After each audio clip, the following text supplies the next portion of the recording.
Bonjour et bienvenue, merci d'avoir rejoint le grand projet. Je suis Nadia du Moussika, Mouvement pour une civilisation consciente et autonome. Et aujourd'hui, je vous présente des réponses aux interrogations les plus courantes concernant une société sans argent. En effet, vous êtes nombreux à nous avoir exprimé vos difficultés à parler d'un monde sans argent et répondre aux questions. Et pour que le grand projet avance au plus vite, il est important que chaque membre puisse devenir un puissant vecteur pour diffuser les idées d'un monde sans argent.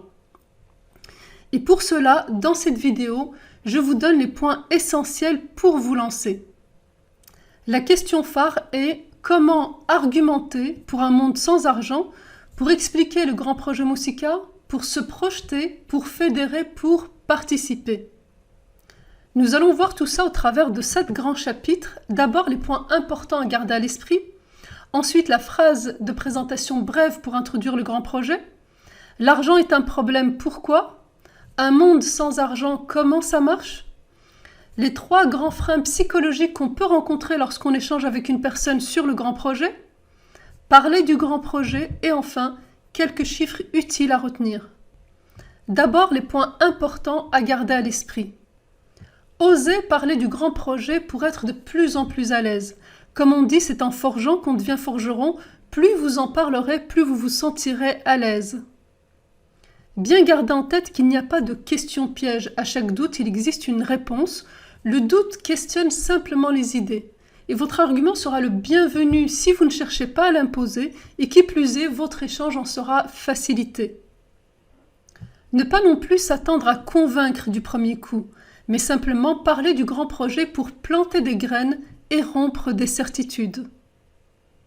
Il est également essentiel de garder un discours universel pour éviter les sujets clivants qui sont en général des hors-sujets, comme par exemple la vaccination, la religion, le véganisme, etc., et qui jouent le jeu de la division.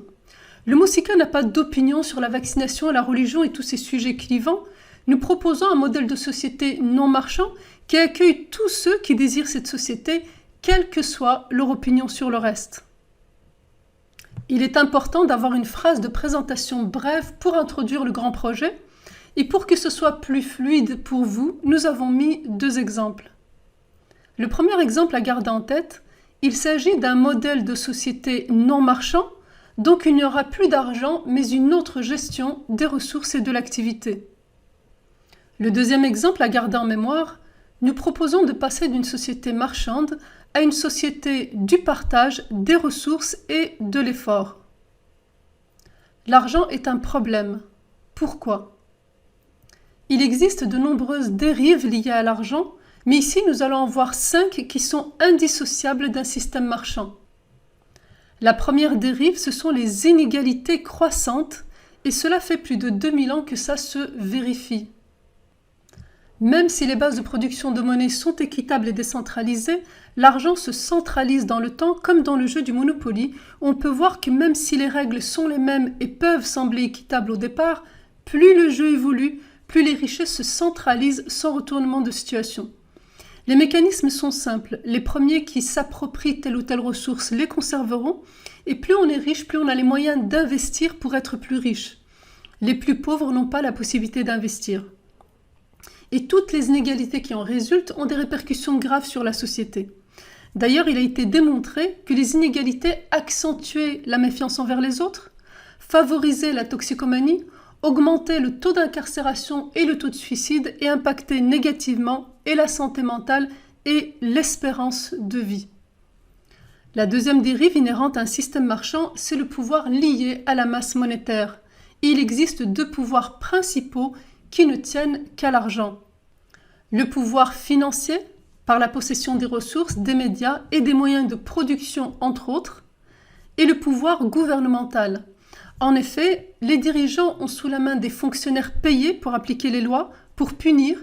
Ils ont également accès au budget public, aux marchands d'armes, peuvent mettre en place des pénalités financières en cas de désobéissance et peuvent également déclencher une guerre sans concertation. De plus, le pouvoir gouvernemental, comme nous pouvons le craindre de nos jours, permettrait à un seul homme de déclencher une guerre nucléaire ou d'envoyer des soldats pour tuer. Comme on dit, le pouvoir d'achat existe, pas celui de pauvreté. En effet, le pouvoir est associé à l'argent et lorsque nous n'en avons pas, nous n'avons aucune possibilité d'exercer un quelconque pouvoir sur les décisions qui impactent notre vie. La troisième dérive inhérente à un système marchand, c'est la guerre commerciale. En effet, quand nous achetons chez l'un, ce ne sera pas chez les autres et ça engendre plusieurs types d'impacts. Un impact psycho-émotionnel, pression, anxiété, burn-out, suicide, etc. Un impact social, guerre économique, système de gagnant-perdant. En effet, il n'y a pas de système gagnant-gagnant dans une société marchande. Un impact écologique majeur, publicité, mauvaise qualité, délocalisation, etc. Et la rétention du savoir par le dépôt de brevets notamment.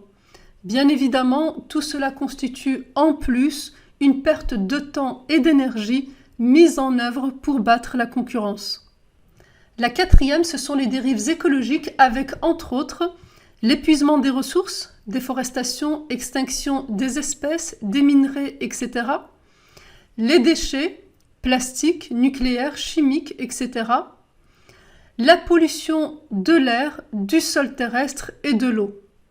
Et toutes ces dérives découlent directement de la nécessité impérieuse pour les entreprises de vendre quoi qu'il en coûte pour assurer leur survie. En effet, pour la pérennité de l'entreprise, il est impératif de vendre en permanence. Et pour cela, elles sont amenées à faire de la publicité intensive, du jetable, de l'obsolescence programmée, des soldes, fast fashion, bonnes affaires, cartes de fidélité, cadeaux pour les bons consommateurs, prix dégressifs, etc.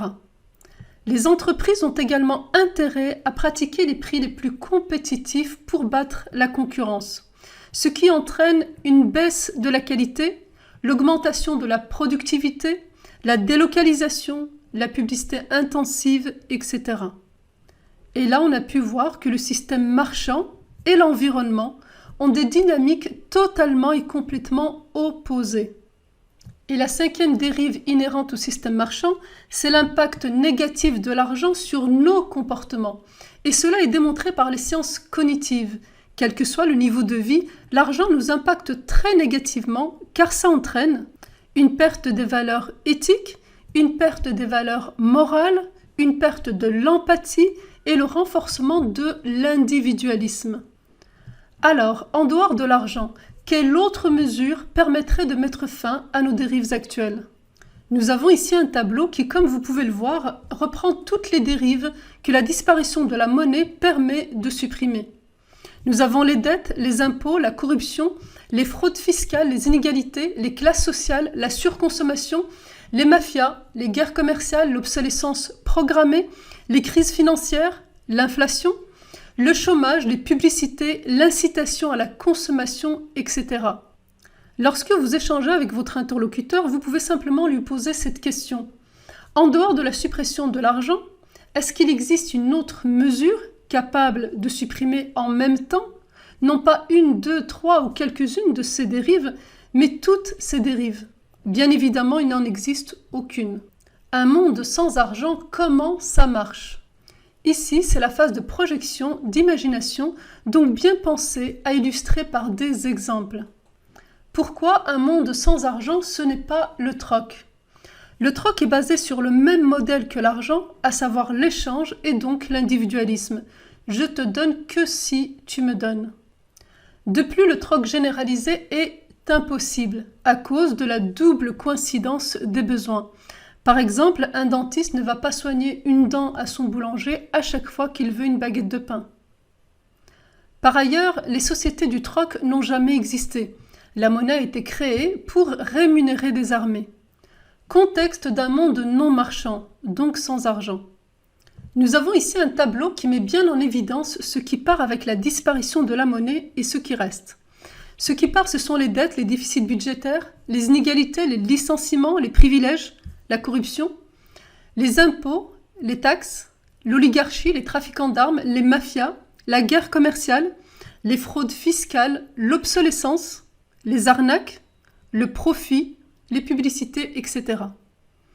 Ce qui reste, c'est la faune et la flore, les habitations, les hôpitaux, les outils, les moyens de production, les compétences, les connaissances, les transports, etc.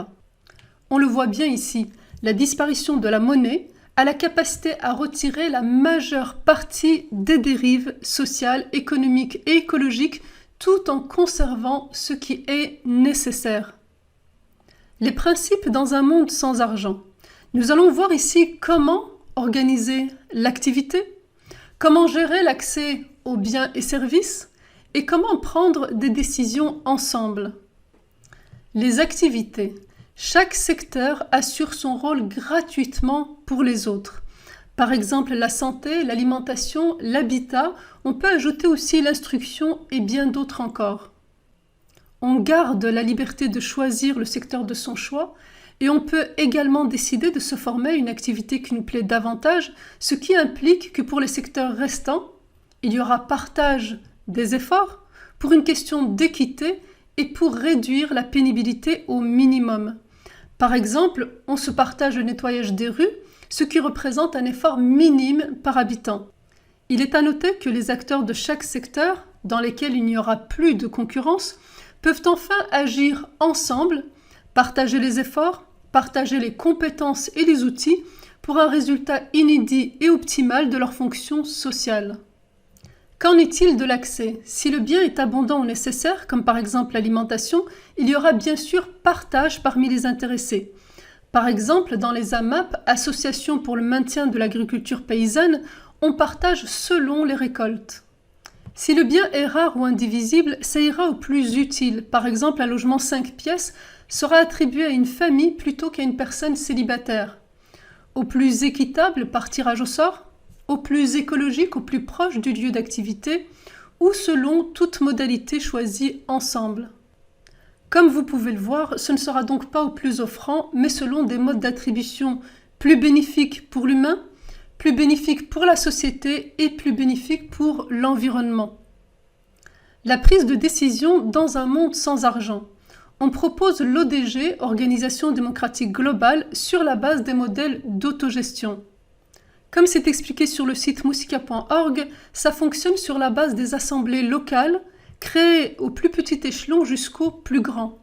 Et la prise de décision ne se fait ni à la majorité ni par une quelconque élection, mais par le consentement. Les prises de décision allant d'une assemblée locale au global.